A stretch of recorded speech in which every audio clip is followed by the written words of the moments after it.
एक युवक गुरु का नया नया शिष्य बना था। उसके मन में बहुत सारे सवाल थे जो वह गुरु से पूछ लेना चाहता था।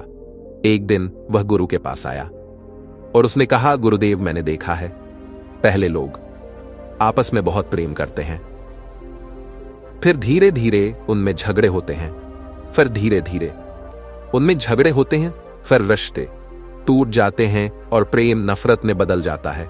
ऐसा क्यों होता है? गुरु ने कहा, यह जानने के लिए तुम्हें मेरे साथ चलना होगा। गुरु शिष्य को लेकर एक गांव में पहुंचे। वहां एक घर के द्वार को उन्होंने खटखटाया। भीतर से एक व्यक्ति बाहर आया।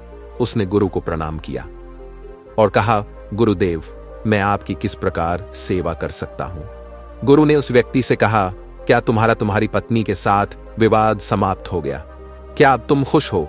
उस व्यक्ति ने कहा, मैंने गलती की गुरुदेव। उस औरत से शादी करके वह बिल्कुल भी अच्छी नहीं है। वह मेरा और मेरे परिवार का ख्याल नहीं रखती। वह हमेशा अकड़ कर बात करती है। वह हमेशा गुस्से में रहती है। उसने कभी मेरी कोई बात मानी ही नहीं। वह बिल्कुल भी अच्छी नहीं है। ईश्वर ने मेरे भाग्य में इतनी बुरी पत्नी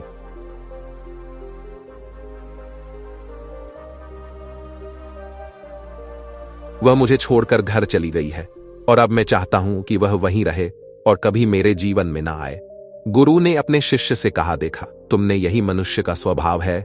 हर मनुष्य के अंदर अच्छाई और बुराई दोनों होती है, परंतु मनुष्य केवल बुराई को ही याद रखता है, अच्छाई को नहीं।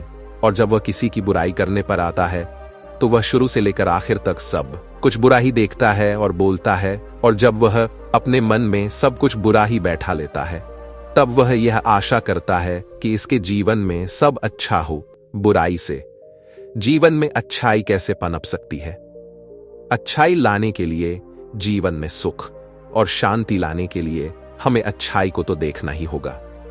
पर यह काम कोई नहीं करता, क्योंकि ऐसा करने से मनुष्य के अहंकार को चोट पहुंचती है और वह अपने अहंकार से गिरना नहीं चाहता। उस व्यक्ति ने कहा, गुरुदेव, आप यह क्या कह रहे हैं? अगर कोई बुरा है तो उसमें बुराई तो दिखाई देगी ही। मेरी पत्नी बुरी है तो मैं उसमें बुराई ही देखूंगा। उसने आज तक ऐसा कोई काम नहीं किया जिससे मैं खुश हो सकूं। गुरु ने कहा, क्या तुमने कोई ऐसा कार्य किया जिससे तुम्हारी पत्नी खुश हो सके? कभी मुझे ऐसा कोई मौका नहीं दिया गुरुदेव कि मैं उसके लिए कुछ कर सकूं। गुरु ने कहा, चलो तुम यह सारी बुराइयां छोड़ दो, भूल जाओ, अपनी पत्नी की कोई एक अच्छाई याद करो और मुझे बताओ। उस व्यक्ति ने कहा, एक बार मेरी मां बहुत बीमार हुई थी, तब उसने उनकी बहुत सेवा की थी। उस समय उसने दिन रात का भी ध्यान नहीं रखा था। गुरु ने कहा, क्या इसके अलावा तुम्हें कोई और याद आ रही है? उस व्यक्ति ने कहा, हाँ, वह हमेशा समय पर उठती थी और वह मेरे माता पिता और मेरे खाने का बहुत ख्याल रखती थी। एक बार जब मैं बहुत बीमार हो गया था, तब वह रात भर जाग जाग कर मुझे दवाई दिया करती थी। वो बहुत मेहनती थी और उसे कोई तकलीफ भी होती थी तो वह मुझे बताती नहीं थी। वह हमेशा इसी प्रयास में लगी रहती थी कि मैं। यह कहते कहते उस व्यक्ति की आंखों से आंसू आ गए और उसने कहा, गुरुदेव, मुझे यह क्या हो गया? मेरी पत्नी में कमियां हैं पर वह बुरी नहीं है।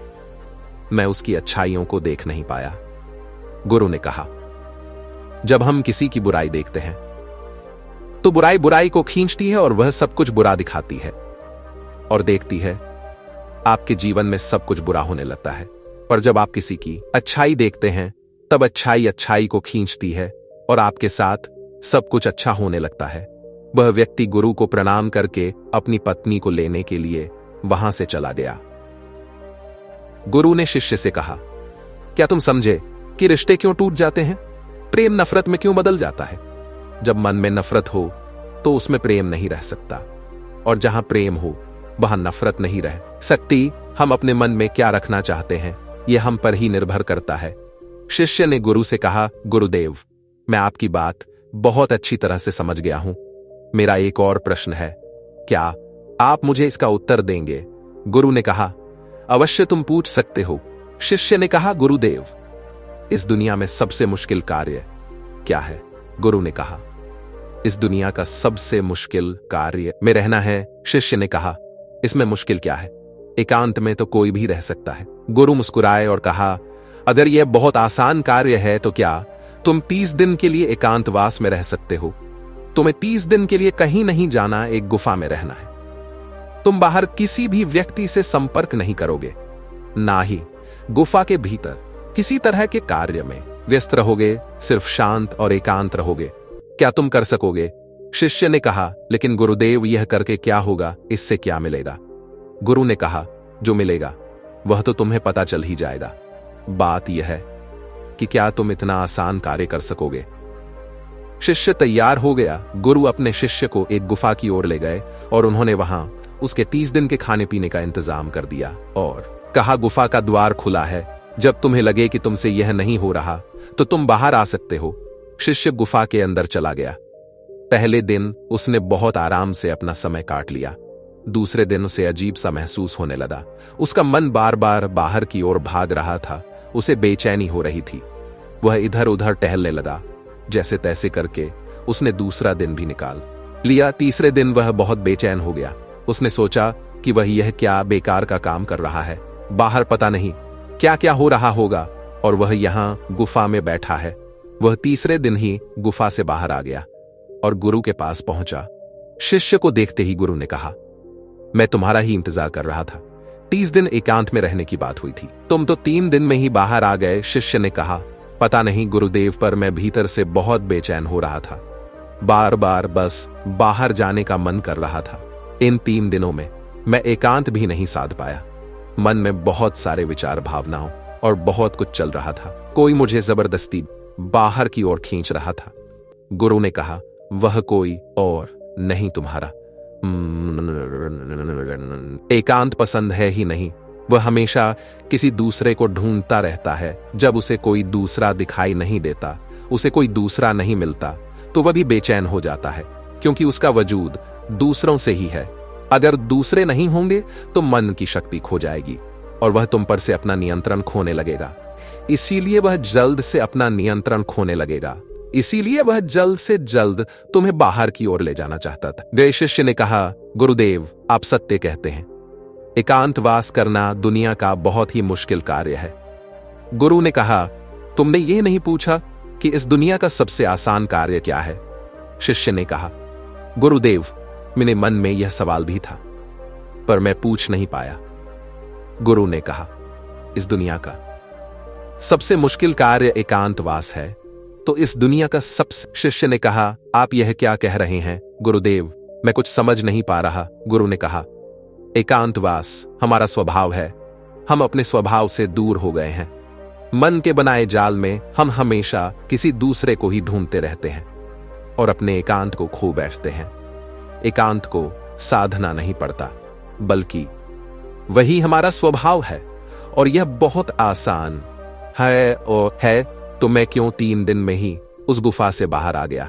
क्यों मुझे वहां रहना इतना मुश्किल लगा? क्यों मैं वहां भी बेचैन हो गया? गुरु ने कहा, जब तक एकांत तुम्हारे भीतर से उत्पन्न नहीं होगा, तब तक चाहे तुम किसी गुफा में बंद करके ही क्यों ना रखे जाओ, तुम एकांत में नहीं रहोगे। वहां भी तुम अपने आसपास भीड़ इकट्ठी कर लोगे और वह भीड़ तुम्हारे मन के भीतर होगी। गुरु शिष्य को अपने साथ एक नदी के पास ले गए और कहा, इस नदी पर बांध बांधना हो तो तुम्हें कितना समय लगेगा? क्या तुम उसे आज के आज बांध सकते हो? शिष्य ने कहा, नहीं गुरुदेव, 1 दिन में यह कैसे होगा?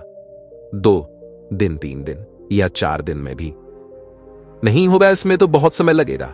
धीरे धीरे बांध की तैयारी होगी, उसकी हर समस्या को निपटा जाएगा और धीरे धीरे समय के साथ बांध तैयार होगा। गुरु ने कहा, ठीक कहा तुमने, ठीक इसी प्रकार मन की नदी पर धीरे धीरे बांध बांधा जाता है। 1, 2 या 3 या 4 दिन में नहीं, धीरे धीरे समय लगाकर यह किया जाता है। शिष्य ने कहा, गुरुदेव, मैं आपकी बात समझ गया हूं। मैं भी धीरे धीरे अपने मन पर बांध बांधने की तैयारी करूंगा। शिष्य ने अपनी साथ वह धीरे धीरे मन के विरुद्ध खड़ा होने लगा। उसने छोटे छोटे संकल्प लेने शुरू किए। उसने बहुत सारे संकल्पों को पूरा किया और बहुत सारे संकल्प उसके अधूरे रह गए जो टूट गए थे, पर हर बार वह और अधिक मजबूत होता चला गया। उसका अपने ऊपर नियंत्रण पहले से मजबूत होता जा रहा था। धीरे धीरे उसके छोटे छोटे संकल्प बड़े संकल्पों के रूप में उभरने लगे और वह उस गुफा के भीतर चला गया। 30 दिन वह उस गुफा से बाहर नहीं आया। जब 30 दिन गुजर गए तो गुरु को अपने शिष्य की चिंता हुई और वह गुफा के भीतर चले गए। उन्होंने देखा कि उनका शिष्य बिल्कुल शांत होकर एक स्थान पर ध्यान में बैठा हुआ है। गुरु को देखते ही शिष्य खड़ा हो गया और उन्हें प्रणाम कर कहा, गुरुदेव, एकांतवास करना बहुत ही आसान कार्य है। एकांत ही हमारा स्वभाव है और यही हमारी प्रकृति है। इसके लिए कुछ भी करना नहीं होता, यह है बस हमें दिखाई नहीं देता।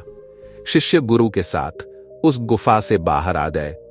अब आप सोच रहे होंगे कि इस एकांतवास की कहानी का मतलब क्या है। वास्तव में एकांत वह चीज है जो आपको जीवन में बहुत छोटी छोटी चीजों में उलझे रहते हैं, जो इतनी मामूली है कि जिनके होने या ना होने से कोई फर्क नहीं पड़ता, पर आपके जीवन में वह बहुत मायने रखती है और आपका जीवन उनके चारों ओर घूमता रहता है। आप वहीं के वहीं भटकते रहते हैं। इस दुनिया में कोई नहीं बचा, चाहे कोई कितना भी बढ़ाऊ व्यक्ति क्यों ना हो, कितनी भी अकड़ के साथ क्यों ना खड़ा हो, सब मिट्टी में मिल गए हैं। राजा हो, भिखारी हो, शक्तिशाली हो या कमजोर, साधु हो या संत हो, कोई भी हो, किसी की अकड़ बाकी नहीं रही। जिन छोटी मोटी चीजों के लिए आज आप इतना लड़ते झगड़ते रहते हैं, क्या करोगे? इन सब चीजों का कुछ पल ही लगते हैं शरीर को मिट्टी बनने में, और तुम ऐसे लड़ रहे हो जैसे कि तुम हमेशा यहीं रहने वाले हो। कुछ समय मिला है, बहुत कीमती है, उपयोग कर लो, कुछ सीख लो, कुछ जान लो, कुछ तो जीवन जी लो। सब कुछ जानते हुए भी हम कुछ नहीं जानते, बस यही हमारी विडंबना है और यही हमारी बेहोशी है, और इसी से बाहर निकलने का नाम जागरण है, और जागृति है, और होश है, और बुद्धत्व भी है। दोस्तों, इस कहानी से आपने क्या समझा? अपने विचारों को, अपने भावनाओं को एक कमेंट के माध्यम से जरूर बताएं। क्या पता आपके एक कमेंट से किसी का जीवन बदल जाए। धन्यवाद।